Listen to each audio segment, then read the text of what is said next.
No soy el más indicado para abrir quizá este seminario, soy el más pequeñito de todos ustedes. Pero por la gracia y la misericordia quisiera compartir un pensamiento a manera de introducción sobre el tema que fundamentalmente el doctor Galardi va a llevar adelante en este día. Oremos. Señor Dios, colocamos delante tuyo cada meditación esta mañana.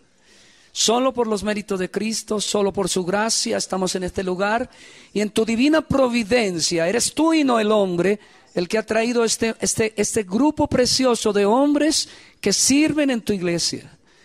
Y gracias también por esas damas valientes que acompañan a sus esposos y los animan a que gobiernen la iglesia. Bendice este tiempo en el poderoso nombre de Cristo Jesús. Amén y amén.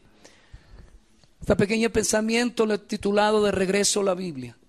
Algunos pensarán que si los apóstoles Pedro, Juan o Pablo hubiesen leído o escuchado el título de la presente reflexión de regreso a la Biblia, hubieran quedado sorprendidos, pues piensan equivocadamente que el alejamiento, primero soslayado y luego descarado, de la Escritura por parte del pueblo de Dios es asunto de hoy. Pero estos olvidan que desde el Edén ese ha sido el trabajo de Satanás. Leemos que la tentación realmente empieza cuando le es propuesta a Eva que dude de la palabra de Dios. La pregunta que hizo Satanás a Eva fue: ¿con que Dios os ha dicho?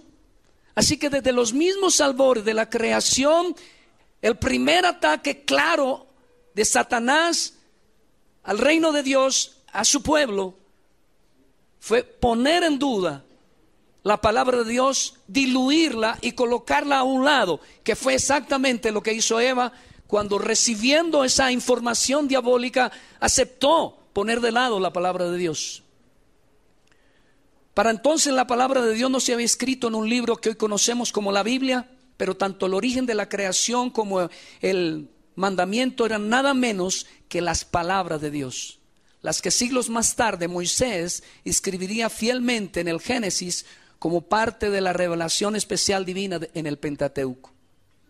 Desde entonces, como podríamos ver a través de una panorámica bíblica muy rápida, es ella, la palabra de Dios, el eje central, si me permite, la protagonista, el conocerla o no conocerla, el creerla o no creerla, el oírla o no oírla, el hacerla o desobedecerla, marca la diferencia entre los escogidos y los perdidos, los creyentes y los incrédulos, los piadosos y los impíos. En pocas palabras, entre la iglesia fiel y la que va por el camino de la apostasía.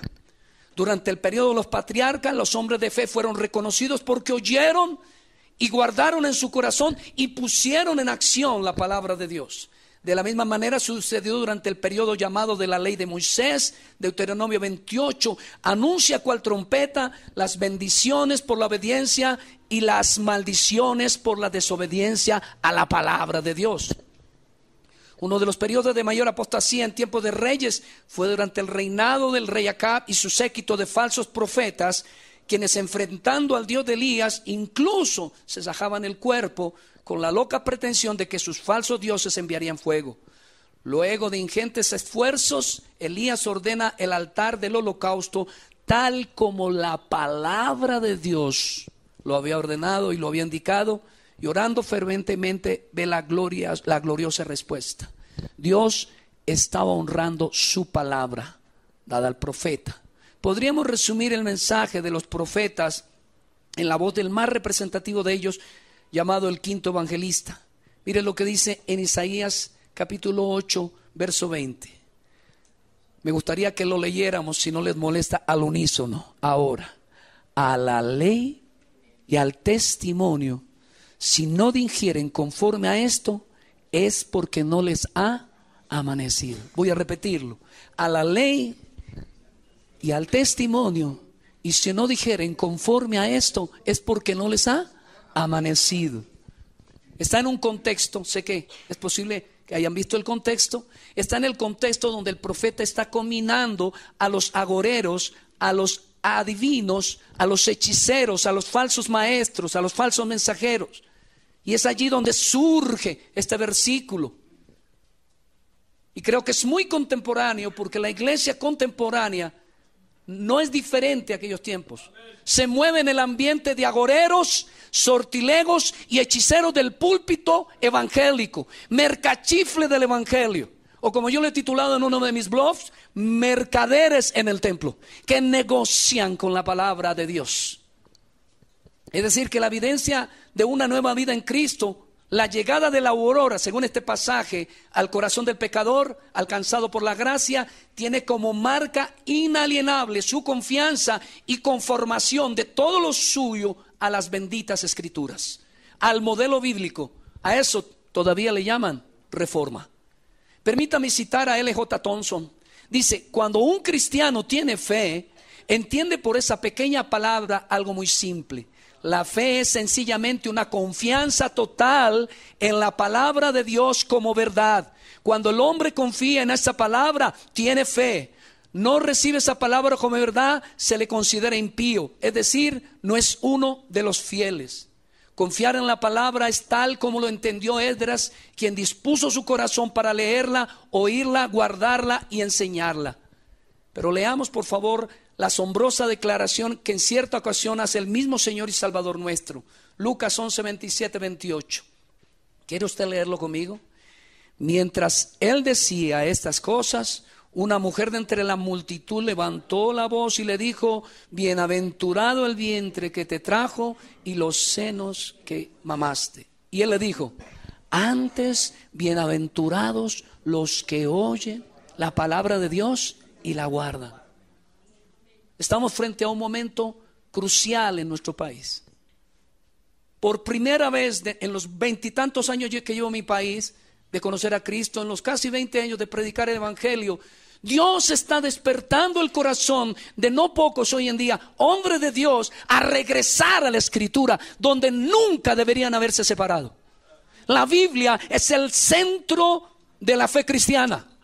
Como dijo Charles Spurgeon, el verdadero creyente es un hombre de un solo libro. Y ese libro tiene un nombre: la Santa Palabra de Dios. Y la iglesia requiere regresar primero que todo a la Escritura. Ninguna doctrina podemos ponernos de acuerdo, sino primero no estamos de acuerdo en que el lenguaje que nos va a unir es el que está inscrito en la bendita palabra de Dios. Como dijeron los reformadores, sola Escritura. Esto mismo fue lo que entendieron y aplicaron los apóstoles en la conformación de la iglesia primitiva cristiana. En Hechos 2, 41 y 42 dice: así que los que recibieron su palabra, a los que recibieron su palabra fueron bautizados, y se añadieron aquel día como 3,000 personas, y perseveraban en la doctrina de los apóstoles, en la comunión unos con otros, en el partimiento del pan y en las oraciones. Mark Dever, en uno de sus libros, no sé si ya lo publicó, tuve la fortuna de recibir un módulo sobre el tema de eclesiología, y tiene una iglesia con otro hermano de nombre Paul, que se titula La Iglesia Deliberante. Y el hermano Mark Dever dice esto: muchas iglesias la gente se ha convertido a la música, muchas iglesias se han convertido a los presuntos milagros, e incluso se han convertido a la buena persona del pastor. Pero muy pocos hombres se han convertido al evangelio, porque lo que escasea en la iglesia contemporánea es la predicación del evangelio, y ese no está sino en un solo lugar: en la santa palabra de Dios. Notemos en este pasaje que dos requisitos esenciales eran claves para ser miembros de la iglesia gloriosa de Cristo. Y la primera de ellas, recibir su palabra y ser bautizados. Algunos podrían pensar, pero allí estaba hablando el apóstol Pedro.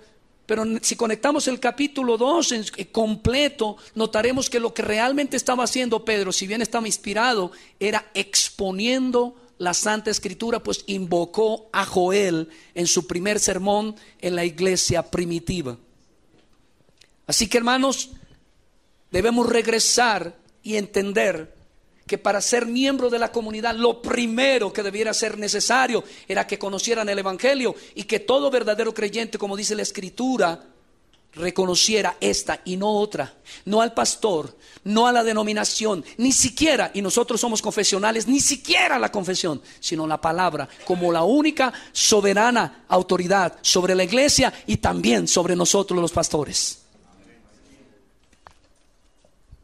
Pero sigamos, hermanos. Los albores de la iglesia fueron sin duda gloriosos, pero no pasaron demasiados años sin que, en palabras de los escritores de las epístolas neotestamentarias, los enemigos de la cruz, los que no son de la fe, los que no aman a Cristo, pues no guardan sus palabras, pretendieran presentar otro evangelio. Uno que tiene una cualidad, y eso se mantiene hasta ahora. Todo evangelio falso tiene una cualidad: es absolutamente exobíblico. No está en la escritura, porque quien va al evangelio de la escritura está predicando el verdadero evangelio. Y el apóstol Pedro, entendiendo estas intrigas contra las santas escrituras, escribió dos porciones muy elocuentes. Segunda de Pedro 1:19 al 21. Dice la escritura: tenemos también la palabra profética más segura, a la cual hacéis bien en estar atentos como una antorcha que alumbra en lugar oscuro hasta que el día esclarezca y el lucero de la mañana salga en vuestros corazones. Entendiendo primero esto, que ninguna profecía de la escritura es de interpretación privada, pero nunca la profecía fue traída por voluntad humana, sino que los santos hombres de Dios hablaron siendo inspirados por el Espíritu Santo. Tres cositas básicas allí. Hacéis bien en estar atento a ella. Ella es la luz que alumbra en medio de las tinieblas hasta que Cristo regrese. Solo cuando Cristo regrese podríamos tener cierta confianza. Pero mientras venga Cristo, la única luz que alumbra en medio de un mundo perdido es la bendita palabra de Dios. En 2 de Pedro 3:15 al 18 dice: y tened entendido que la paciencia de nuestro Señor es para salvación, como también nuestro amado hermano Pablo, según la sabiduría que le ha sido dada, os ha escrito casi en todas sus epístolas, hablando en ella de estas cosas, entre las cuales hay algunas difíciles de entender, las cuales, ¿qué, hermano? Los indoctos e inconstantes tuercen para ¿qué? Note una cosa: indoctos e inconstantes. Durante muchos años milité en un ambiente cristiano neopentecostal en donde conocer la doctrina bíblica dividía y rechazaron la escritura y la reemplazaron por sueños y visiones y presuntas unciones. Pero el apóstol Pablo dice claramente, el apóstol Pedro dice que la escritura en lo general es sencilla para conocer el camino de la salvación, pero que hay algunas porciones que reconocemos son difíciles de entender. Y la falta de erudición, eso que durante años ha rechazado la iglesia neopentecostal, es lo que requiere la iglesia en estos días. Volver a la escritura. En mi opinión, todo expositor bíblico debe ser un erudito de la Santa Escritura. Si bien la escritura es clara, dije, en lo que respecta a aquello que es necesario para la salvación, para la santificación y la perseverancia y la glorificación de la iglesia, no todo es fácil de comprender. Requerimos estudiar, requerimos profundizar, requerimos entender el texto. La reforma del siglo XVI, todos sabemos que son identificados por 5 solas. Sin embargo, en mi humilde opinión, la sola que sostiene la reforma es esta: sola escritura. Porque si no fuera sola escritura, no sabríamos que solo Cristo, solo fe, solo gloria a Dios, solo gracia. Es la sola escritura la que sostiene el resto de las columnas que levantamos de la reforma. La Biblia se había extraviado, por así ponerlo, del pueblo santo, o mejor, ese pueblo ahora ya no tan santo se había alejado de ella. La reforma le devolvió su lugar, el canon, su carácter autoritativo. Pero no todo quedó ahí. Ya para el periodo confesional se veía de nuevo ese incipiente pero hoy evidente alejamiento de las Santas Escrituras. Los cristianos modernos hasta hoy, conservando físicamente la copia de la Santa Palabra, menospreciaron su contenido y dieron a entender que había muchas cosas allí, poco o nada esenciales, que era solo un libro religioso más. El príncipe de la predicación recoge esto en un párrafo en uno de sus sermones. Me permito leer, abro comillas: Ha surgido en la iglesia de Cristo la idea que en la Biblia se enseñan cosas que no son esenciales, que podemos alterarlas un poquito para facilitar las cosas, que con tal que nademos rectamente en lo fundamental, lo demás no es importante. Mas esto sabed, dice Charles, la menor violación de la ley divina traerá juicio sobre la iglesia, y ha traído juicios, y en este mismo día está impidiendo que la mano de Dios nos bendiga. La Biblia, toda la Biblia y nada más que la Biblia es la religión de la iglesia de Cristo, y hasta que a esto volvamos, la iglesia habrá de sufrir. Para entonces, el arminianismo, doctrina que desprecia, en mi humilde opinión, la gracia de Dios, al atribuir al hombre caído no solo bondad en sí mismo, sino capacidad para elegir salvarse con poca o ninguna ayuda de Dios, que desfigura la obra de la cruz del Calvario y presenta a un Cristo ineficiente, insuficiente y frustrado, que está en la puerta del cielo aburrido de ver que tan pocos quieren salvarse. Ya estaba arraigándose como hoy lo está en el seno de la iglesia profesante. Ya estaba en boga como hoy lo está, desfachatadamente ignorante de que sin la iniciativa de Dios el hombre seguirá muerto eternamente. Spurgeon dice a ese tema: creo que en gran parte del arminianismo en boga es simplemente ignorancia de las doctrinas del evangelio.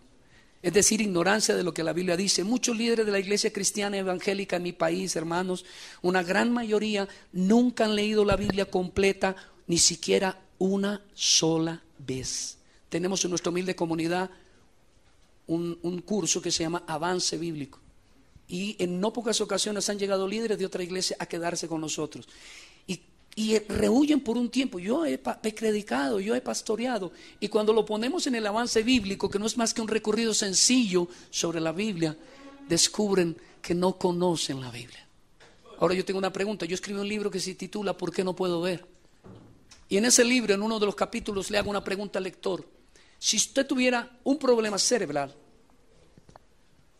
y tuvieran que operarlo, y se acercara al cirujano, y el cirujano le dijera: mire, yo nunca he operado a nadie, no conozco qué es un escalpelo, y no sé ni siquiera qué es el cerebro, pero yo soy el que lo voy a operar, tengo preguntas, ¿se dejaría usted operar?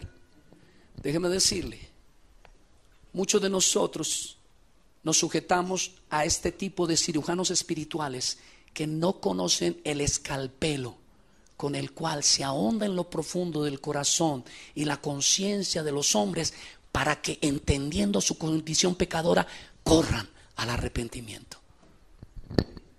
Muchos de vosotros quizás estáis bajo el yugo de ignorante de la Escritura, y como dijo el Señor, se viene a cumplir que son ciegos guiados por otros ciegos, y el hueco espera. De nuevo la voz profética para nuestros días del pastor de pastores, Juan 17:3. Y esta es la vida eterna, que te conozcan a ti, el único Dios verdadero, y a Jesucristo, a quien has enviado. He dicho desde el comienzo que no pretendo ser original. Ningún verdadero cristiano debe pretender serlo, mucho menos en lo que atañe a la palabra de Dios. Los autores inspirados del Nuevo Testamento no pretendían serlo. Todos ellos invocaron en no pocas ocasiones a los autores de las otras escrituras. Así llama Pedro al Antiguo Testamento. Y digo esto porque, releyendo el Evangelio de Mateo, invoca tantas veces: esto fue lo dicho por el profeta Isaías, que alguno podría pensar plausiblemente que el Evangelio de Mateo es un comentario al libro de Isaías. Pero esto lo estoy diciendo porque vuelvo a invocar a Spurgeon. Quisiera, dice él, que estudiarais asiduamente la palabra de Dios hasta que alcancéis una idea clara de todo el plan, desde la elección hasta la perseverancia final, de la perseverancia final a la segunda venida, la resurrección y las glorias que han de seguirla por los siglos sin fin. ¿Comprenden, hermanos, ahora por qué titulamos esta pequeña introducción de regreso a la Biblia? ¿Qué dijo Jesús en Juan 5:39? Léalo usted conmigo. Permítame que hoy sea usted esa hojita que se deja guiar un poquito. Léalo usted conmigo. ¿Qué dice la Escritura? Juan 5:39. Escudriñad las Escrituras, porque a vosotros os parece que tenéis la vida eterna, y ellas son las que dan testimonio de mí. Y en el Mateo 12:24, entonces respondiendo Jesús le dijo: ¿no erráis por esto? Yo crecí por muchos años en ministerios donde la Escritura era dejada de lado. El predicador subía al púlpito y decía: anoche soñé, anoche oí, me contaron, tuve una revelación. Y la Biblia no se mencionaba para nada.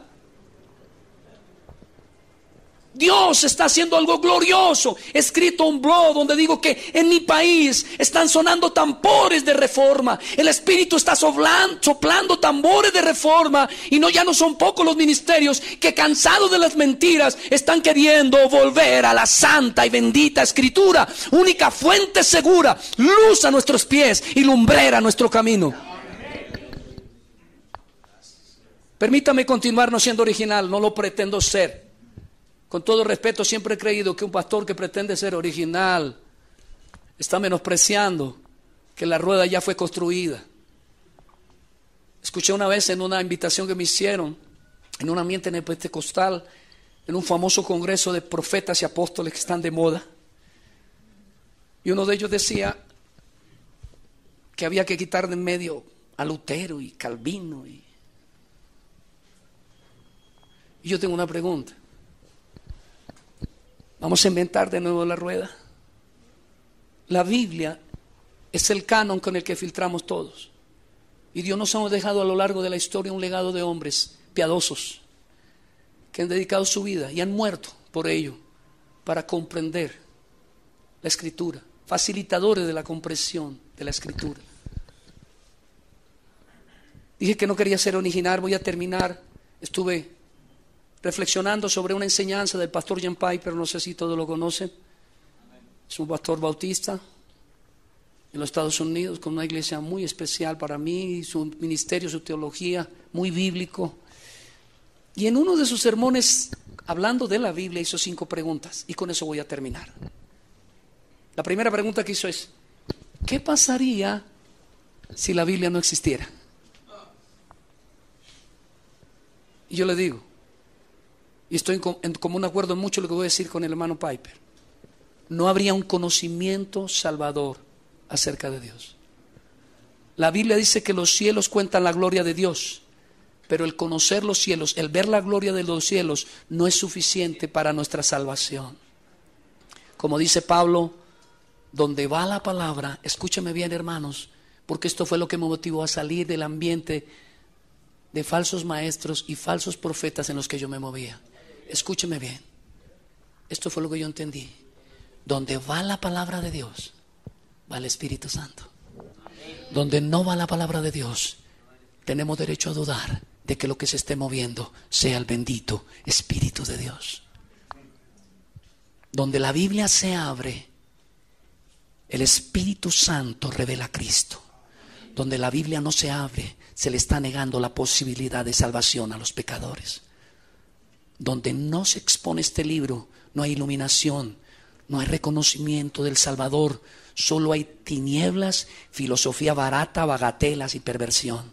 Segunda pregunta que hizo Piper: ¿qué darías para tenerla?